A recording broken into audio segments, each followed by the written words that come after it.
Hello বন্ধুরা, welcome my channel. তো আপনাদের একটা কথা বলছি, আজকে 14ই ফেব্রুয়ারি। আজকে কি 14ই ফেব্রুয়ারি? আজকে ভালোবাসার দিবস, ঠিক আছে?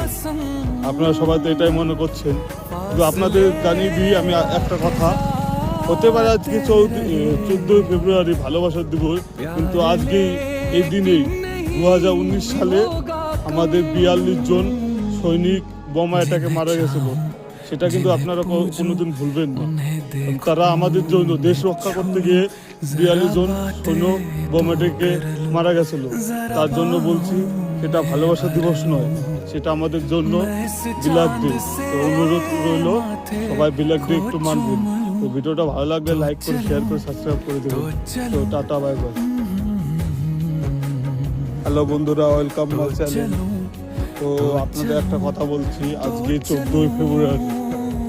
আজকে কি 14ই ফেব্রুয়ারি? আজকে ভালোবাসার দিবস, ঠিক আছে? আপনারা সবাই তো এটাই মনে করছেন, কিন্তু আপনাদের জানিয়ে দিই আমি একটা কথা। হতে পারে আজকে 14ই ফেব্রুয়ারি ভালোবাসার দিবস, কিন্তু আজকেই এই দিনেই 2019 সালে আমাদের 42 জন সৈনিক বোমা অ্যাটাকে মারা গেছিল। সেটা কিন্তু আপনারা কোনোদিন ভুলবেন না। কারণ তারা আমাদের জন্য দেশ রক্ষা করতে গিয়ে 42 জন সৈন্য বোমা অ্যাটাকে মারা গেছিল। তার জন্য বলছি, সেটা ভালোবাসা দিবস নয়, সেটা আমাদের জন্য বিলাক ডে। তো অনুরোধ রইল, সবাই বিলাক ডে একটু মানবেন। তো ভিডিওটা ভালো লাগলে লাইক করে, শেয়ার করে, সাবস্ক্রাইব করে দেবেন। তো টাটা, বাই বাই।